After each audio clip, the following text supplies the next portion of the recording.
Very good morning students, सुप्रभात दोस्तों। Welcome to needy classes. तो नीडी क्लासेस के क्रैश कोर्स सीरीज में 67th बीपीएससी के क्रैश कोर्स सीरीज में आपका स्वागत है। और इस क्रैश कोर्स सीरीज में अभी हम लोग लूसेंट के साइंस पोर्शन को कंप्लीट कर रहे हैं। लूसेंट के साइंस में हम लोग बायोलॉजी पोर्शन को लेकर चल रहे हैं। तो ये हमारा जो टॉपिक है, अगला टॉपिक ये है पोषक पदार्थ, और इसको हम लोग स्टार्ट करें। तो पोषक पदार्थ क्या है, आइए हम लोग देखते हैं। वे पदार्थ जो जीवों से में विभिन्न प्रकार के जैविक कार्यों के संचालन एवं संपादन के लिए आवश्यक होते हैं, पोषक पदार्थ न्यूट्रिएंट्स कहलाते हैं। तो क्या है न्यूट्रिएंट्स? जो जीवों में विभिन्न प्रकार के जैविक कार्यों के लिए, अब जैविक कार्यों के संचालन एवं संपादन के लिए आवश्यक हैं, वे पोषक पदार्थ न्यूट्रिएंट्स हैं। उपयोगिता के आधार पर ये पोषक पदार्थ 4 प्रकार के होते हैं। कितने प्रकार के होंगे? 4 प्रकार के। कौन कौन? एक ऊर्जा उत्पादक, वे पोषक पदार्थ जो ऊर्जा उत्पन्न करते हैं वे ऊर्जा उत्पादक कहलाते हैं, जैसे वसा, फैट्स एवं कार्बोहाइड्रेट।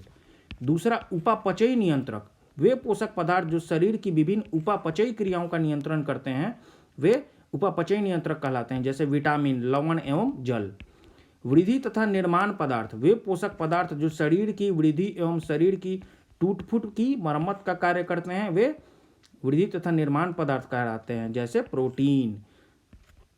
आनुवांशिक पदार्थ, वे पोषक पदार्थ जो आनुवांशिक गुणों को एक पीढ़ी से दूसरी पीढ़ी में ले जाते हैं। हेरिडेटरी मटेरियल को जो एक पीढ़ी से दूसरी पीढ़ी में ले जाए उनको आनुवांशिक पदार्थ कहते हैं। तो जैसे न्यूक्लिक अम्ल। न्यूक्लिक तो आनुवांशिक पदार्थ कौन से हैं? वे पोषक पदार्थ जो आनुवांशिक गुणों को एक पीढ़ी से दूसरी पीढ़ी में ले जाते हैं, वे न्यूक्लिक अम्ल कहलाते हैं। मनुष्य के शरीर में विभिन्न कार्यों के लिए निम्नलिखित पोषक पदार्थों की आवश्यकता है। कौन कौन से? कार्बोहाइड्रेट की, प्रोटीन की, वसा की, विटामिन, जल, न्यूक्लिक अम्ल और खनिज और लवण। ठीक है, अब हम लोग एक एक को पढ़ेंगे। कार्बोहाइड्रेट्स, कार्बन, हाइड्रोजन और ऑक्सीजन के 1:2:1 1:2:1 कार्बन, हाइड्रोजन और ऑक्सीजन के अनुपात से मिलकर बने कार्बनिक पदार्थ कार्बोहाइड्रेट कहलाते हैं। मतलब CH2O इस टाइप से, या CH4O, ये क्या हो गया? 1:2:1। तो अगर आप C2 कर लेंगे H4O2, तो ये सब क्या होंगे? इनका रेशियो आप देखेंगे तो 1:2:1 आना चाहिए। तो ये सब कार्बोहाइड्रेट्स हैं। शरीर की ऊर्जा की आवश्यकता की 50 से 75% मात्रा की पूर्ति इन्हीं पदार्थों द्वारा की जाती है। 1 ग्राम ग्लूकोज के पूर्ण ऑक्सीकरण से, जब 1 ग्राम ग्लूकोज हम लोग लेंगे तो अगर पूरा कंप्लीट अगर ऑक्सीकरण या ऑक्सीडेशन अगर हो जाए तो उससे 4.2 किलो कैलोरी, 4.2 किलो कैलोरी की ऊर्जा प्राप्त होती है। ठीक है, अब कार्बोहाइड्रेट 3 प्रकार के होते हैं। कौन कौन से देखेंगे हम लोग? Monosaccharide, disaccharides, polysaccharides. तो पहला प्रश्न यही बन गया कि सैकेराइड्स क्या है? तो सैकेराइड्स एक प्रकार का क्या है? कार्बोहाइड्रेट है। तो मोनोसैकेराइड क्या है? यह कार्बोहाइड्रेट की सबसे सरल अवस्था है। सबसे सिंपलेस्ट कार्बोहाइड्रेट को मोनोसैकेराइड्स कहेंगे, जैसे ग्लूकोज हो गया, ग्लैक्टोज हो गया, मैनोज हो गया, ट्राइयोज आदि। अब डाइसैकेराइड्स क्या है? तो समान या भिन्न, या तो एक जैसे या भिन्न मोनोसैकेराइड्स अगर मिल जाएं, 2 अणु, तो वो संयोजन से तो एक डाइसैकेराइड्स बनता है। अब जैसे देखिए, ग्लूकोज क्या है? मोनोसैकेराइड है। फ्रुक्टोज क्या है? मोनोसैकेराइड है। ग्लूकोज और फ्रुक्टोज अगर मिला तो बन गया सुक्रोज। ग्लूकोज और ग्लूकोज दोनों समान है, मिला तो माल्टोज बन गया। और ग्लूकोज और ग्लैक्टोज मिला तो लैक्टोज बन गया। तो ये डाइसैकेराइड्स है। अब हम लोग पढ़ेंगे पॉलीसैकेराइड्स। मोनोसैकेराइड्स के कई अणु अगर मिल जाते हैं तो लंबी श्रृंखला वाला अघुलनशील बनाते हैं, ये डिजॉल्व नहीं होंगे। ये पॉलीसैकेराइड्स का निर्माण होता है, अघुलनशील पॉलीसैकेराइड्स का निर्माण होता है बहुत सारे मोनोसैकेराइड्स के अणु के मिलने के बाद।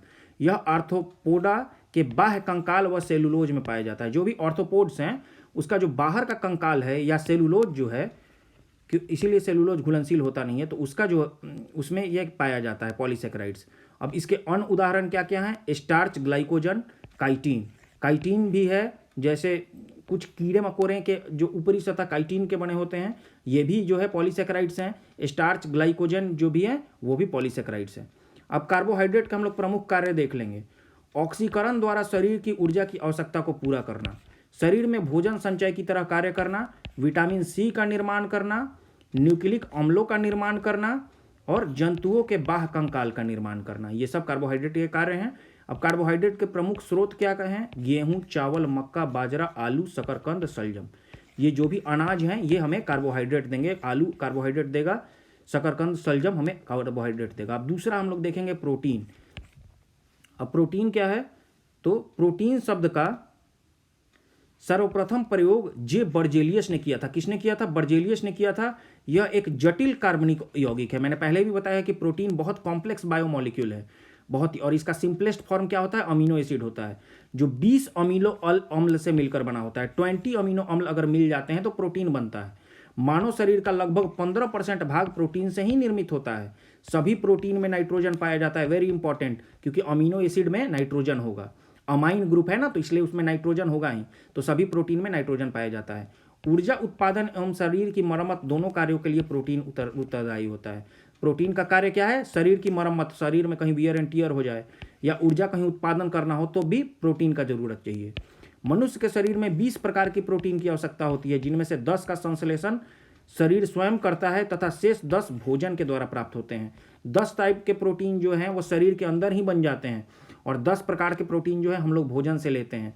सोयाबीन और मूंगफली में प्रचुर मात्रा में प्रोटीन मिलता है। एक कार्यशील महिला को प्रतिदिन 45 ग्राम प्रोटीन लेना चाहिए। अब प्रोटीन के प्रकार हम लोग पढ़ेंगे।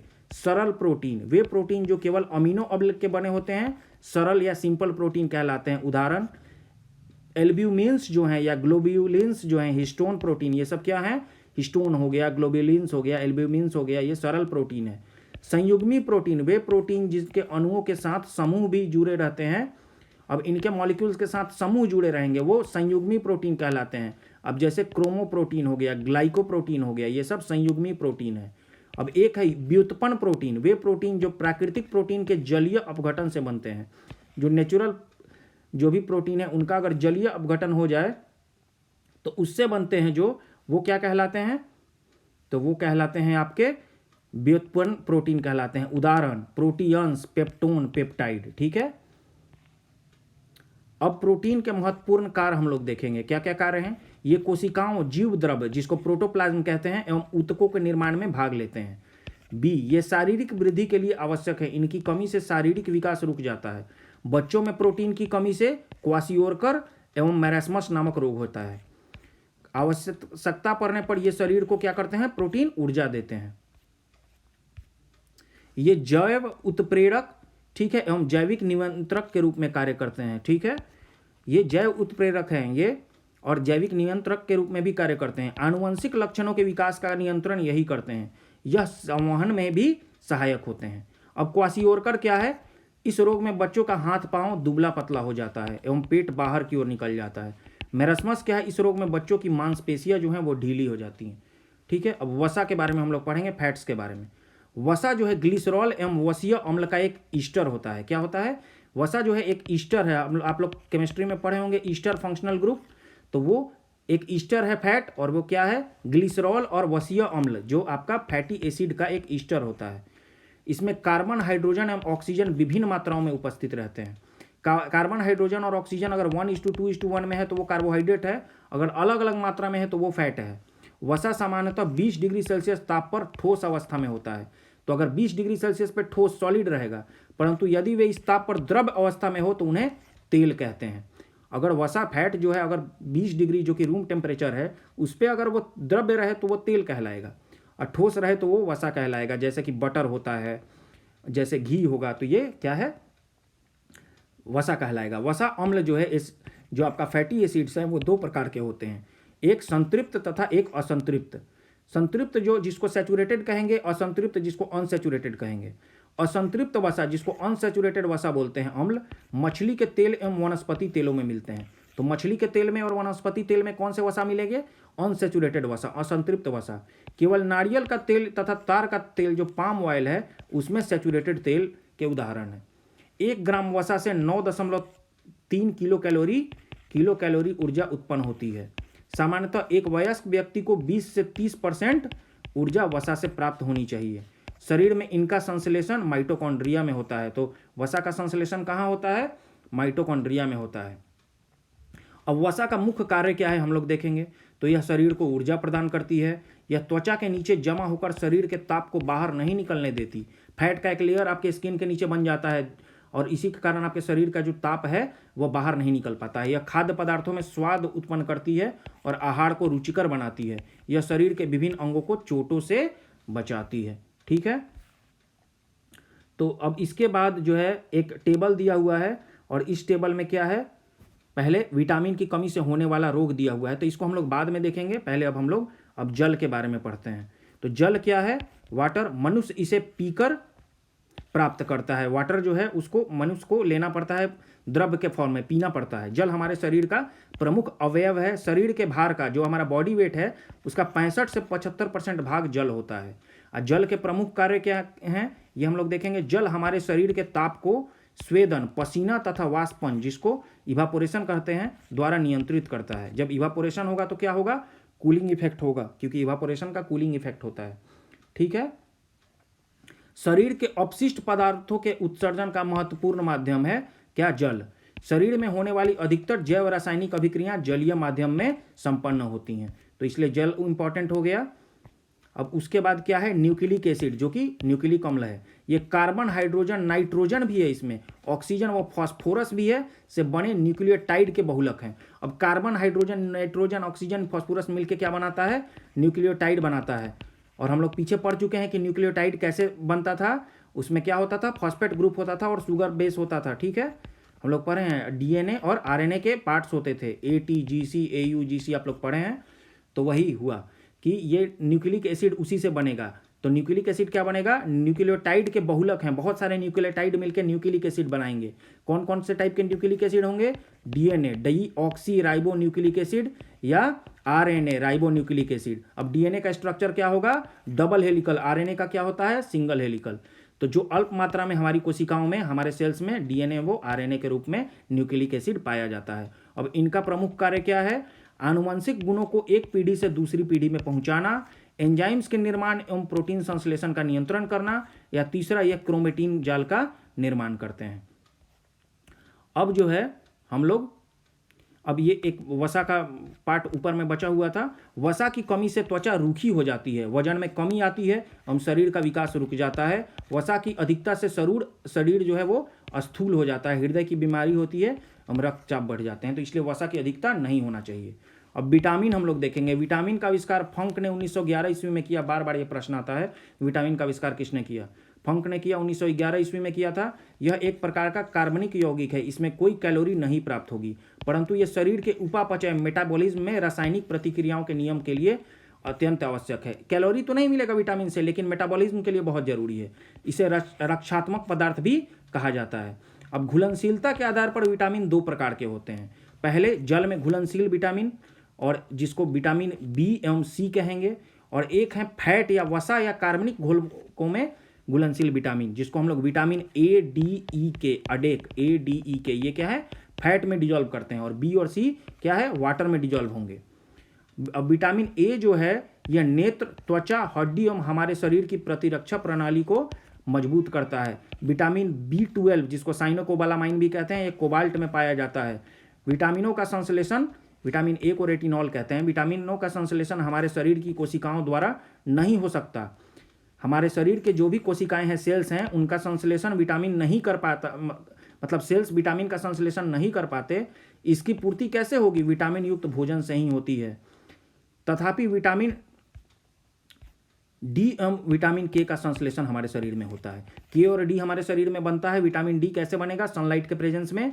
और के भी बनेगा शरीर में, लेकिन ऐसे विटामिन का हमारे शरीर में संश्लेषण नहीं होता है। भोजन के माध्यम से ही इसकी पूर्ति होगी। विटामिन डी का संश्लेषण सूर्य के प्रकाश में उपस्थित परावैंगनिक किरणों द्वारा। त्वचा में हमारे एक होता है क्या? कोलेस्टेरोल होता है, जिसको हम लोग इर्गेस्टिरॉल भी कहते हैं, तो उसके द्वारा होता है। पूछ देगा कि किसके द्वारा होता है, इसलिए यह नाम भी इंपॉर्टेंट है। विटामिन के जीवाणुओं द्वारा हमारे कोलोन में संश्लेषित होता है। जो हमारा कोलोन है, ठीक है, जो हमारा कोलोन पार्ट है, जो लार्ज इंटेस्टाइन के बाद है, तो वहाँ कोलोन में क्या होगा? संश्लेषित होगा जीवाणुओं के द्वारा, तथा वहाँ से उसका अवशोषण भी होता है। ठीक है, अब ये टेबल हम लोग देख लेते हैं कि विटामिन की कमी से होने वाला रोग क्या है, उसके स्रोत क्या है। अब यहाँ रासायनिक नाम भी दिया हुआ है, तो इसलिए इंपॉर्टेंट हो जाता है ये टेबल। विटामिन ए को रेटिनॉल कहते हैं, और इसकी कमी से होने वाला रोग क्या है? तो इसकी कमी से रतौंधी, संक्रमणों का खतरा रहेगा, जेरप्थाल्मिया हो जाएगा। अब जेरप्थाल्मिया में क्या होता है? आपका जो आँख जो है उसका ड्राइनेस हो जाता है, आँख जो है सूखा हो जाएगा, ड्राइनेस ऑफ आई हो जाएगा। तो इसको स्रोत क्या क्या है विटामिन ए का या रेटिनॉल का? दूध है, अंडा है, पनीर है, हरी साग सब्जी है, अब मछली का जो लीवर ऑयल है, यकृत तेल। अब विटामिन B1 का क्या है? इसको हम लोग थायमीन बोलते हैं। इसकी कमी से बेरी बेरी हो जाएगा B1 की कमी से। और ये मूंगफली, तिल, सूखा मिर्च, बिना धुली दाल, यकृत एवं सब्जियों में, ये अंडा में, यकृत में और सब्जियों में प्राप्त होगा। विटामिन B2 जिसको राइबोफ्लेविन कहते हैं, राइबोफ्लेविन किसको बोलेंगे? विटामिन B2 को। और इससे त्वचा का फटना, आंखों का लाल होना, जिह्वा का फटना होता है। जो भी त्वचा में अगर आप फटना देख रहे हैं कहीं भी, तो इसका मतलब विटामिन B2 की कमी हो गई है। और इसका स्रोत क्या है? खमीर, कलेजी, मांस, हरी सब्जियां, दूध। हरी सब्जियां, दूध और मांस जो है विटामिन का स्रोत होता है। विटामिन B3 जो है इसको हम लोग क्या बोलेंगे? नियासिन बोलते हैं, बहुत जगह निकोटिनेमाइड बोलते हैं, निकोटिनेमाइड भी बोलते हैं या नियासिन बोलते हैं।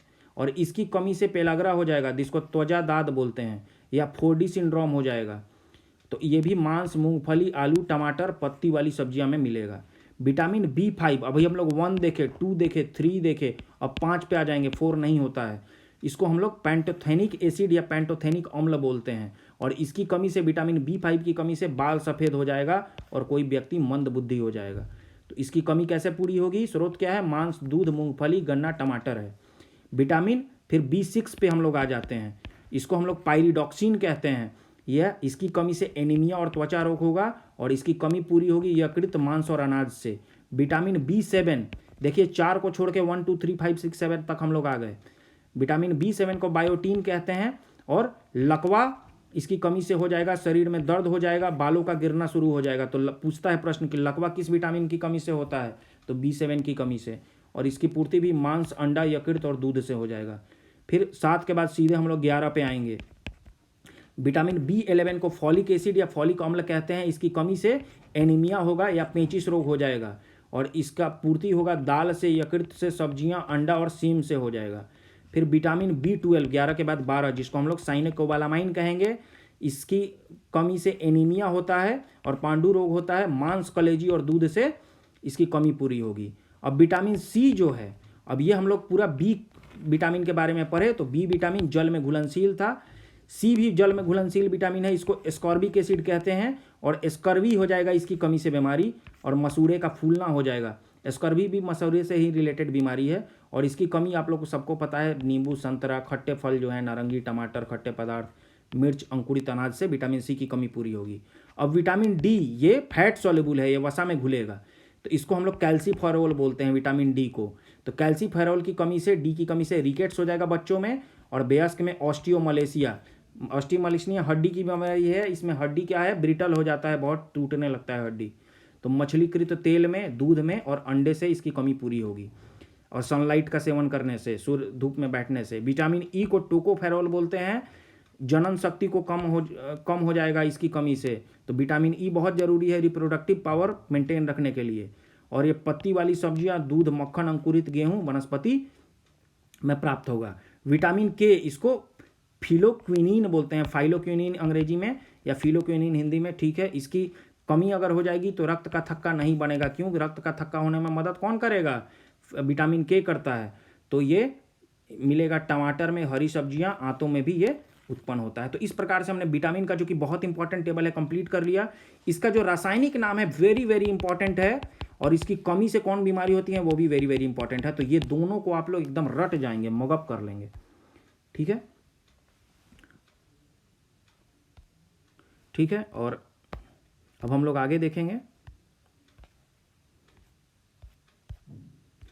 आगे जो है, क्योंकि ये टेबल जो है, टेबल भी कंप्लीट हो गया। और इसमें आगे जो है ये हम लोग पढ़ेंगे कि खनिज, लवण, मिनरल्स क्या है, ठीक है। तो मिनरल्स जो है ये भी पूरे वसा को हम लोग पढ़ लिए, कार्बोहाइड्रेट को पढ़ लिए, प्रोटीन को पढ़ लिए, अब मिनरल्स को पढ़ेंगे। तो मनुष्य जो है खनिज भूमि से प्राप्त न करके भोजन के रूप में ग्रहण करता है। और पौधे जो हैं वो खनिज कहाँ से प्राप्त करेंगे? भूमि से। लेकिन मनुष्य खनिज जो मिनरल्स कहाँ से प्राप्त करेगा? भोजन से। और ये शरीर की उपापचय क्रियाओं, जो मेटाबॉलिज्म को नियंत्रित करेंगे, ठीक है। तो अब जो है एक टेबल दिया हुआ है, और ये भी टेबल इंपॉर्टेंट टेबल लग रहा है। तो इस टेबल को भी हम लोग देखेंगे एक बार। अब 1-2 पॉइंट्स दिए हुए हैं, इसको हम लोग देख लेते हैं। गर्भवती स्त्रियों में प्रायः कैल्शियम और आयरन की कमी हो जाती है।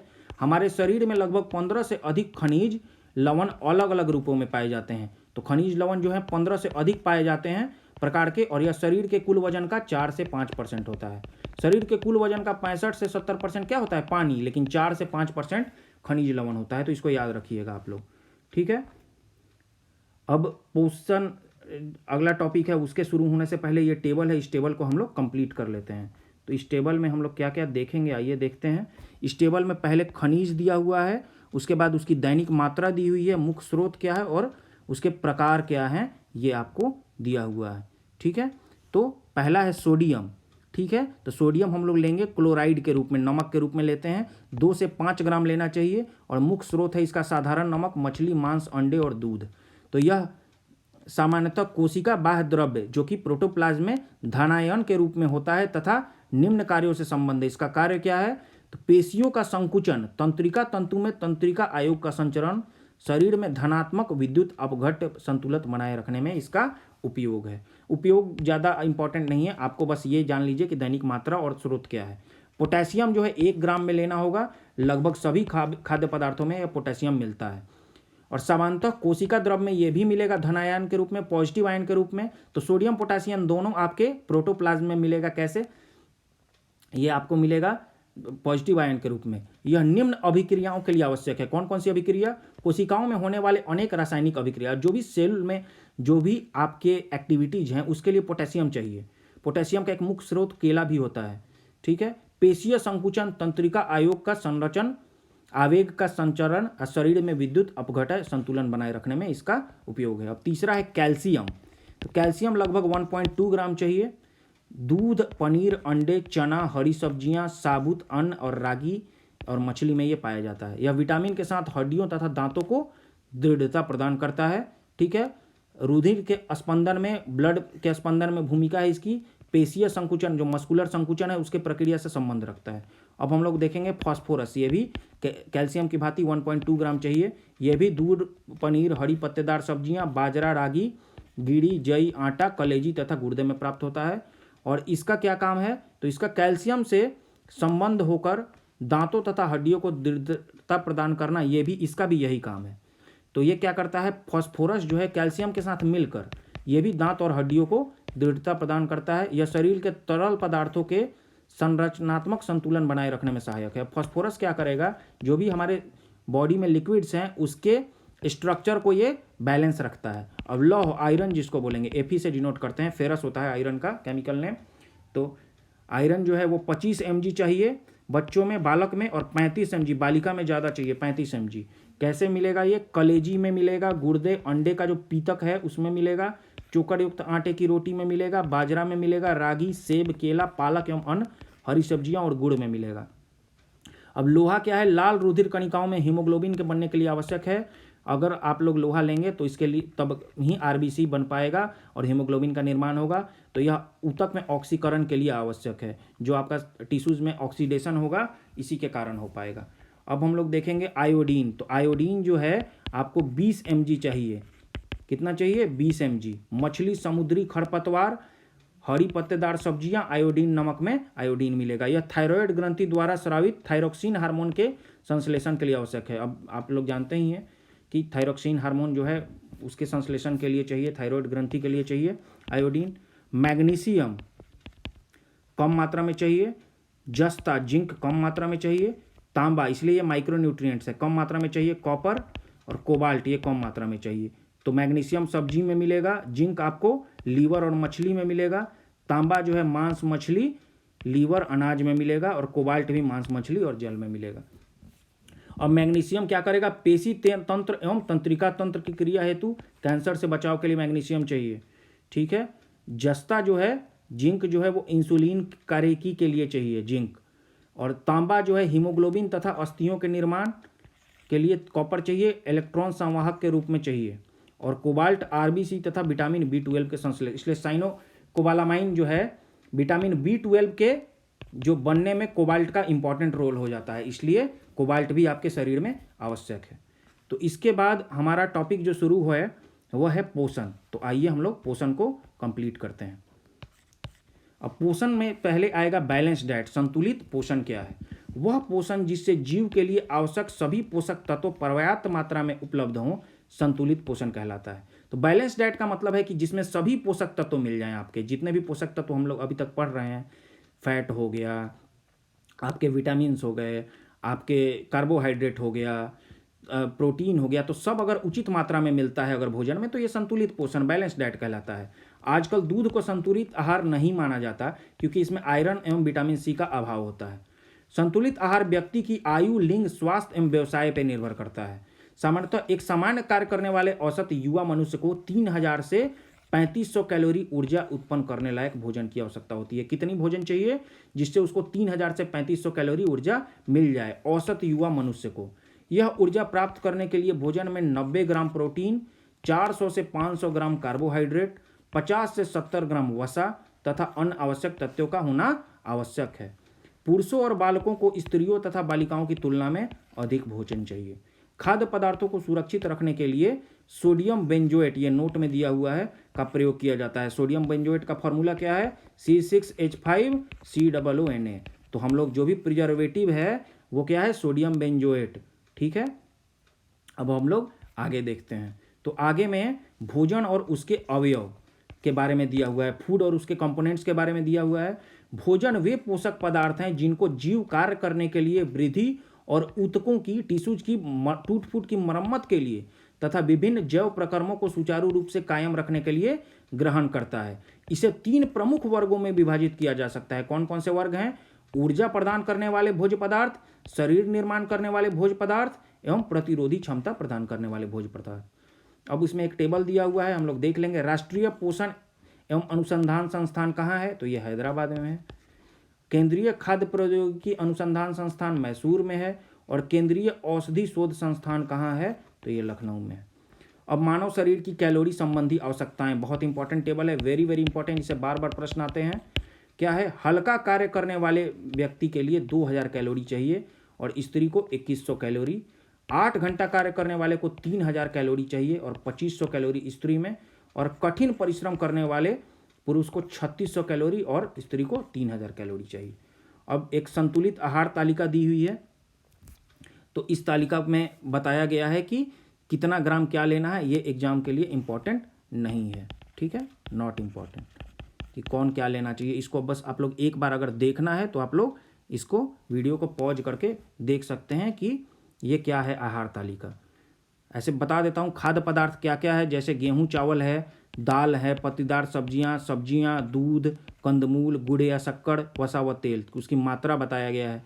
अन्न जो है 400 ग्राम, दाल 40 ग्राम, पत्तीदार सब्जी 40 ग्राम, सब्जी 60 ग्राम, दूध 150 ग्राम, कंदमूल 50 ग्राम, गुड़ या शक्कर 30 ग्राम और 40 ग्राम वसा या तेल आपको लेना है। अब ये सामान्य के लिए ऐसा है, मध्यम के लिए फिर अलग है, फिर कठोर के लिए मात्रा बढ़ते जा रही है। वयस्क पुरुष का है, वयस्क महिला का ठीक उसी प्रकार है, बच्चों का है, बालक का है, बालिका का। तो एक बार आप लोग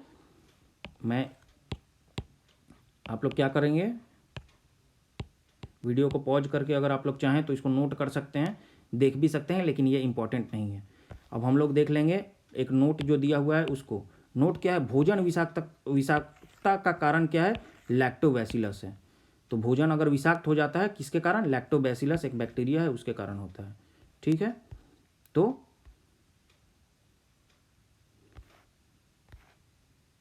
अब हमने ये पूरे टेबल को भी कंप्लीट कर लिया है।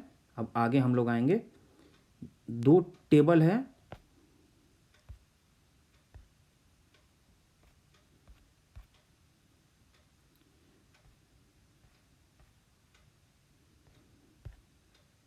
और इसमें पहले 12 में मानव रोग शुरू हो जाता है। ये टेबल जो है यहाँ से मानव रोग शुरू होता है। तो मानव रोग हम लोग अगले वीडियो में करेंगे क्योंकि बहुत ज़्यादा डिटेल्ड वीडियो हो जाएगा, बहुत ज़्यादा इसमें कंटेंट आ जाएंगे, तो उसको हम लोग अगले वीडियो में करेंगे और वहाँ टॉपिक हम लोग मानव रोग शुरू करेंगे। तो अब सबसे पहले आप लोग नीडी क्लासेस चैनल को सब्सक्राइब कर लें और बेल आइकन को दबा दें ताकि उसका आपको नोटिफिकेशन मिले। हर वीडियोज़ को देखें, लाइक करें, कमेंट करें और अपने दोस्तों के साथ शेयर करें। तो तब तक के लिए हम अगले वीडियोज़ में मानव रोग से शुरू करेंगे और तब तक के लिए धन्यवाद।